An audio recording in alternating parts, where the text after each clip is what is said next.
Dan penaklukan sudah terjadi, maka masuklah era fase dinasti Yuan. Sekarang coba kita tinjau apa jejak-jejak budaya Mongol selain tahu, ya, jejak budaya dinasti Yuan selain panganan yang bernama tahu. Ada jejak tempat dulu percokolian tentara Mongol di Kediri. Tempat tersebut sekarang dikenal pada dua desa bernama Tengger. Ada desa Tengger Kidul dan Tengger Kulon. Cuman Tengger itu apa sih? Tengger itu adalah sebenarnya yang perlu kita mengerti dan tahu adalah dewa langitnya Mongol. Jadi Mongol itu punya agama shaman gitu, ya. Itu dewa langitnya bernama Tenger ya. Cuman memang bisa ada Tengri, ada Tenger. Cuman kalau pengen tahu cara pengucapannya, silakan cari di YouTube. Itu ada bagaimana cara orang Mongol mengucapkan Tengger ya, Tengger. Nah, kemudian di telinga kita, di ucapan kita, kemudian kita tuliskan sebagai Tengger. Dan Tengger juga, mereka juga sama. Ada yang tulisan juga Tengger juga. Nah, nama dari desa ini kan ada desa Tengger Kidul, Tengger Kulon. Itu menunjukkan bahwa ini tadinya ada satu tempat wilayah yang mungkin kota nih, misalnya kota kecil kalau ukuran sekarang ya, tapi zaman kota karena saking luasnya kemudian dibagi dua menjadi Tengger Kidul dan Tengger Kulon karena saking besar yang untuk ukuran sebuah administrasi desa gitu.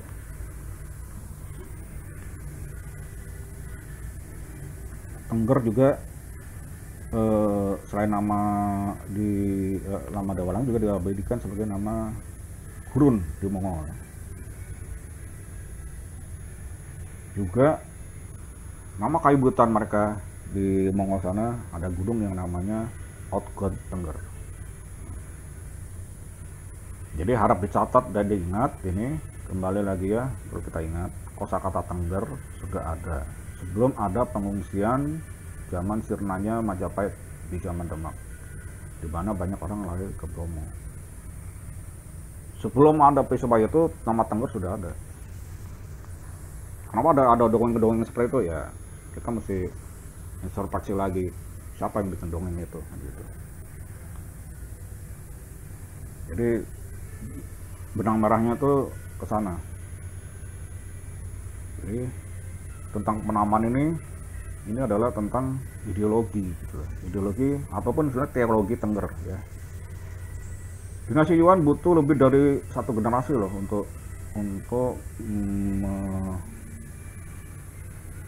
memberikan jejak ya, bisa membuat jejak yang dapat terlihat dengan adanya koloni yang cukup besar. Jadi menjadi kota Tengger yang sekarang secara administratif terbagi menjadi dua desa, dan itu butuh lebih dari satu generasi. Artinya di situ pernah terjadi suatu enclave ataupun intensitas aktivitas Yuan di daerah tersebut.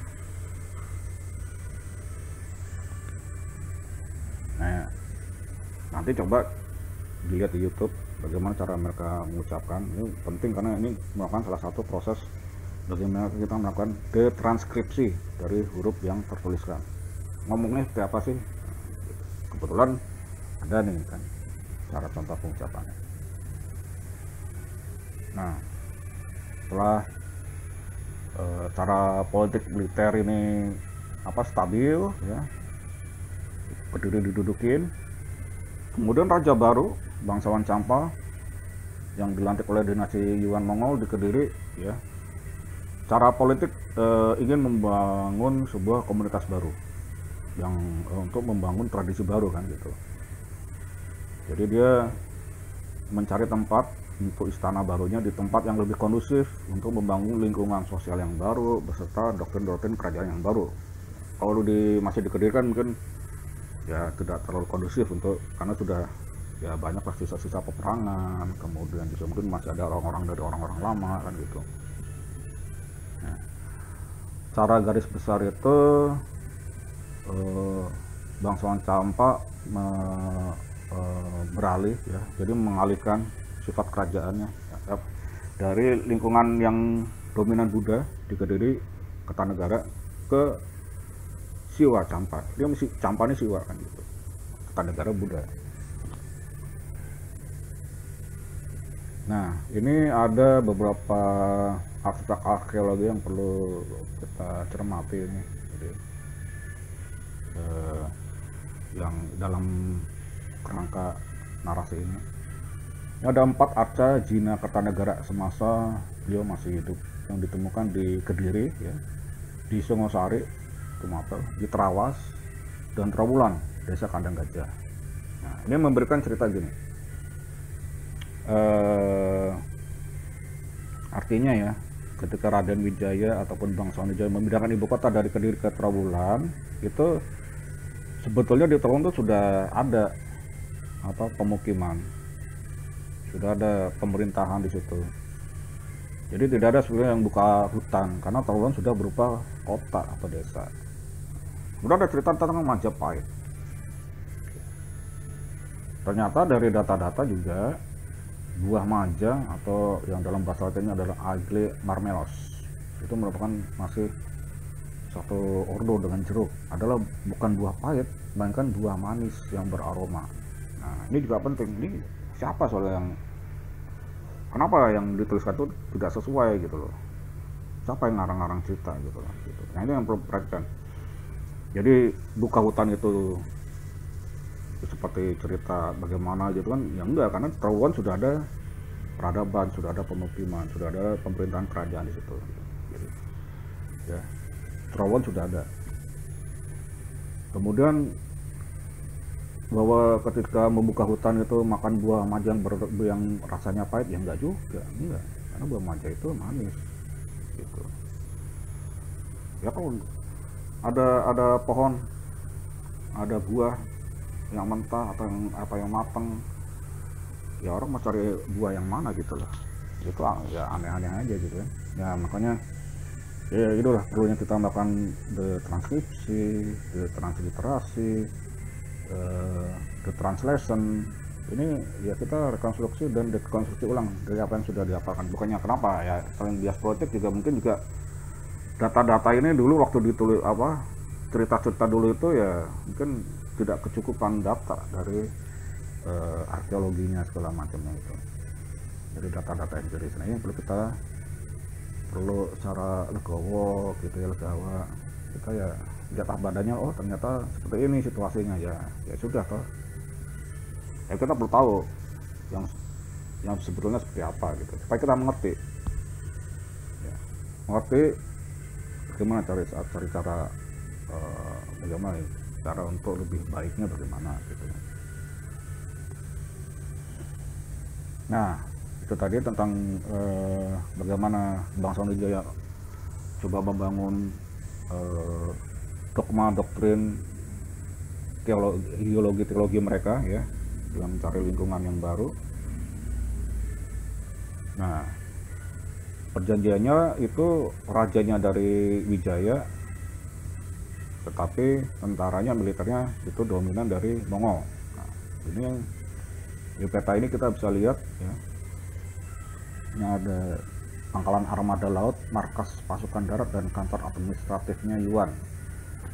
Jadi setelah pendudukan ada nama tempat bernama Gajah. Kenapa dinamakan Gajah? Kan itu banyak konsentrasi tentang apa istilahnya, peternakan, bukan peternakan ya, tapi atau di situ ada kandang-kandang gajah ya sebagai bagian dari pasukan.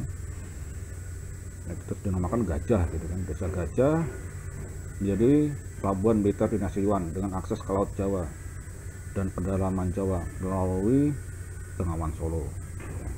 Bengawan Solo itu akses ya dari Laut Jawa, Selat Madura sampai ke pedalaman, sampai ke Solo sana ya, itu kan untuk mengamankan jalur perdagangan, terutama jalur perdagangan pertanian ya.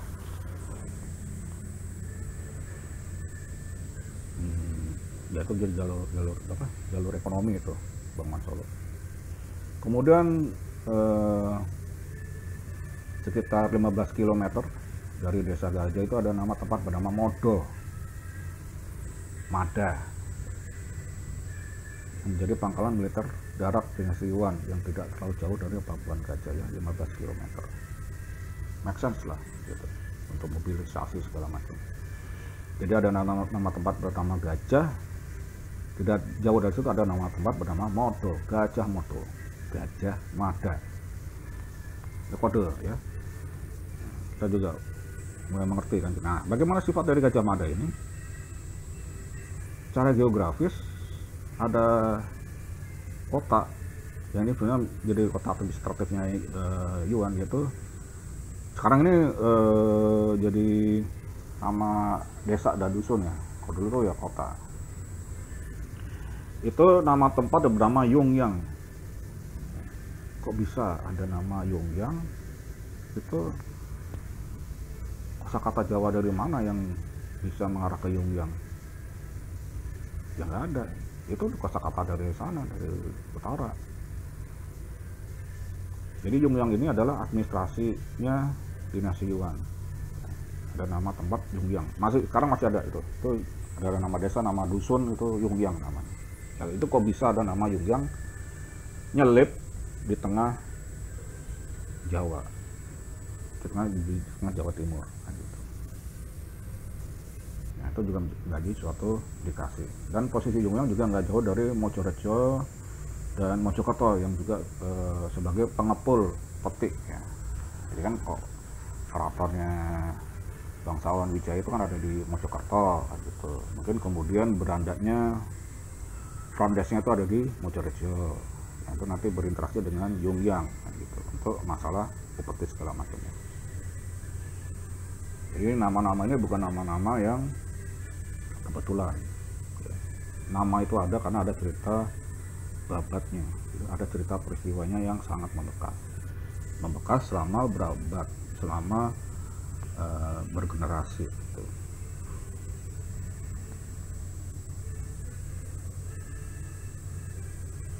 Nah, itu tadi bahwa penamaan Gajah dan Mada itu karena di situ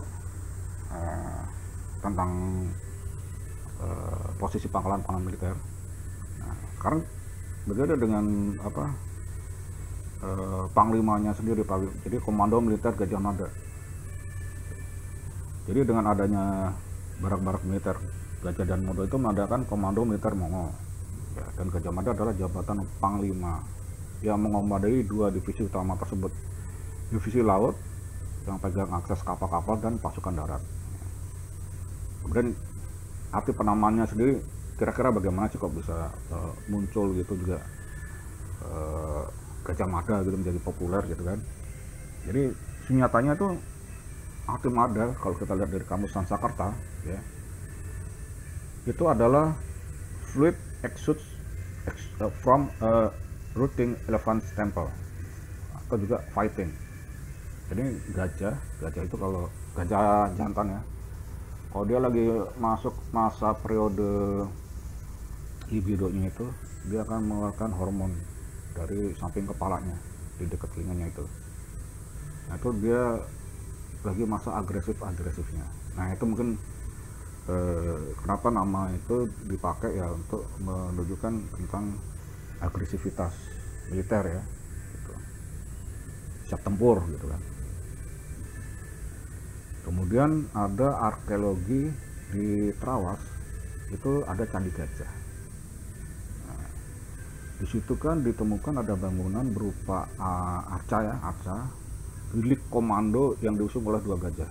Jadi ketika bertempur itu, maka komandan militernya tuh ada di atas bilik tersebut. Nah, itu juga sejalan dengan yang apa yang dilakukan oleh Kublai Khan. Karena ada catatan Marco Polo, bilik komando militernya Kublai Khan itu malah diusung oleh 4 gajah. Ini kelihatan di gambar juga. Nah, di sisi lain juga ada temuan arca-arca. Selain yang populer sebagai dibilang itu arca Gajah Mada karena itu banyak ya, temukan arca-arca tersebut, juga ada juga arca lain. Arca Gajah Mada juga, arca Gajah Mada di Museum Nasional itu ternyata berbeda penampilannya. Jadi menunjukkan ya ada dua jenis patung Gajah Mada yang berbeda orang. Jadi kita bisa cara aman bilang Gajah Mada adalah panglima komandan tempur yang menunggang gajah yang pejabatnya berganti-ganti. Jadi Gajah Mada itu adalah ya jabatan militer gitu. Nah, jadi ditemukannya dua arca ini yang berbeda. Jadi kita ya mulai ngerti lah sekarang sebetulnya ya penamaan Gajah Mada itu bukan suatu sosok gitu loh. Itu ada cerita militernya, ada wilayah militer, barak-barak militer, kemudian ada komandannya gitu. Ya kayak kalau sekarang pangdam lah. Nah, setelah cara politik dan militer dikuasain, ya tentu saja step logis berikutnya adalah perekonomian gitu. Jadi di dinasti Yuan sebegitu ambisius dalam melakukan penaklukan sisa federasi Kertanegara yang digalang oleh Jayakatawang atau Prabu Siliwangi pertama. Jadi itu kenapa Yuan berburu logam mulia untuk biaya perang kan gitu. Nah, ya dinasti Yuan melakukan praktek-praktek perampasan emas baik itu secara kasar ataupun secara halus. Nah, yang secara halus ialah ketika uang logam mulia, jadi di zaman Kertanegara tuh mata uang itu perak dan emas ya. Kemudian di zaman Majapahit mulai beralih ke logam mulia ditukar uang kertas Yuan. Nah, uang kertas Yuan kan sertifikat ya kan gitu, dan kepeng. Nah, masalahnya kertas uang ini emasnya dibawa ke Cina, di sana, kemudian itu ya sertifikat ini untuk ditukarkan kembali ke emas ya hanya bisa di bank di sana, di Cina sana.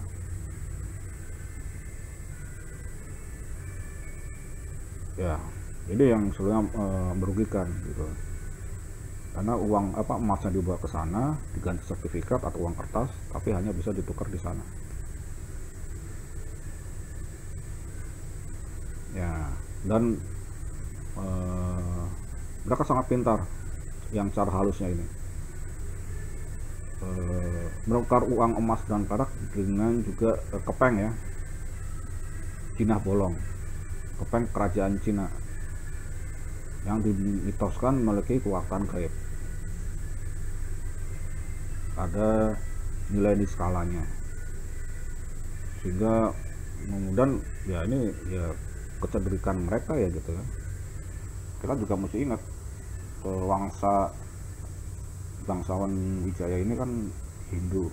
Kita kalau sekarang kita kenalnya kan Hindu gitu kan. Nah, upacara-upacaranya itu kemudian ya sebelum upacara siwa ya, upacara-upacaranya itu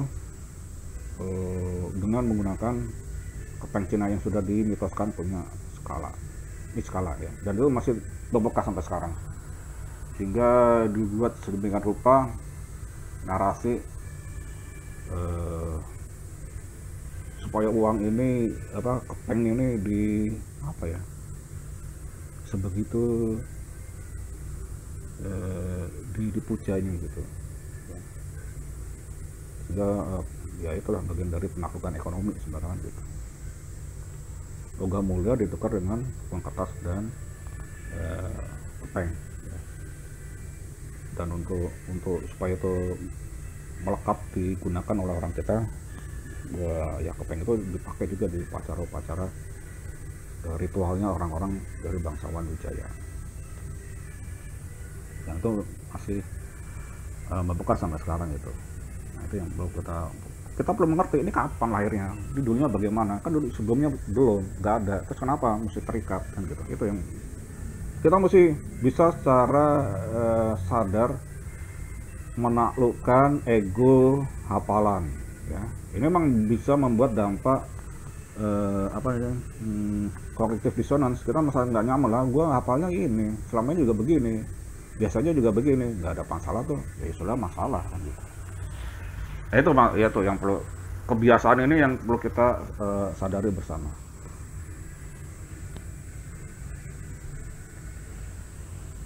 Nah, sifat dari penaklukan oleh dinasti Yuan Mongol itu seperti yang sudah seperti penaklukan Badat itu dimana perpustakaan dimusnahkan dan para cendekia dibantai. Demikian pula yang terjadi di mana Mongol melakukan pendekatan militer dimanapun. Jadi ketika di Jawa, ya para pakar arsitek sipil punah berserta pengetahuannya, kan gitu. Orang-orang pinternya dibantai, perpustakaannya juga dibantai. Itulah makanya kita kesulitan untuk mencari literatur kerajaan-kerajaan kuno kita, tersebar terserak gitu kan. Tapi sebenarnya ada gitu loh. Ya, kalau kita mikir lagi misalnya, lah memangnya bangun Borobudur Prambanan itu nggak pakai dokumen gambar gitu, gambar-gambar, tulisan-tulisan, pasti banyak lah. Dan itu merupakan hasil dari suatu, kalau yang sekarang akan dibilang hasil dari suatu fakultas gitu loh, universitas, karena itu hasil akumulasi dari generasi ke generasi, sehingga kita bisa punya kemampuan membangun Borobudur Prambanan dengan segala aspek administrasi yang menyertainya gitu loh.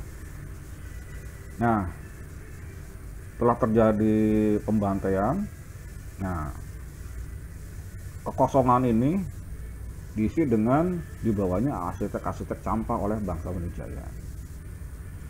Dan mulailah era candi berbahan batu andesit di Jawa digantikan dengan bahan batu tanah liat. Juga arsitekturnya mirip. Nah, coba kita bisa simak di gambar ini kan. Ini ada gambar bangunan di Wijaya Campa abad 10, yaitu bentuknya bata merah, kemudian menara tinggi ke atas kan gitu kan. Di Fantiet atau di Amulitit itu di abad 9. Jadi jauh sebelum penaklukan Jawa itu mereka sudah punya tradisi itu. Nah, kemudian di Trowulan, di Bejijong itu ada Bajang Brahu abad 14. Nah, itu juga kelihatan gitu kan bangunannya, dari arsitekturnya maupun dari batu bata merahnya gitu. Di sisi lain, untuk memastikan kesesuaian Raja Boneka bangsa Wijaya berperilaku sesuai agenda dinasti Yuan Mongol, jadi selain pengawalan militer juga pengawalan ring 1. Jadi di lingkungan terdekat rajanya sendiri juga dikawal, di mana ditempatkan Dara Petak dan Dara Jingga. Dara berkulit petak dan Dara berkulit jingga. Fungsinya apa? Ya, itu ada fungsi-fungsi. Ya,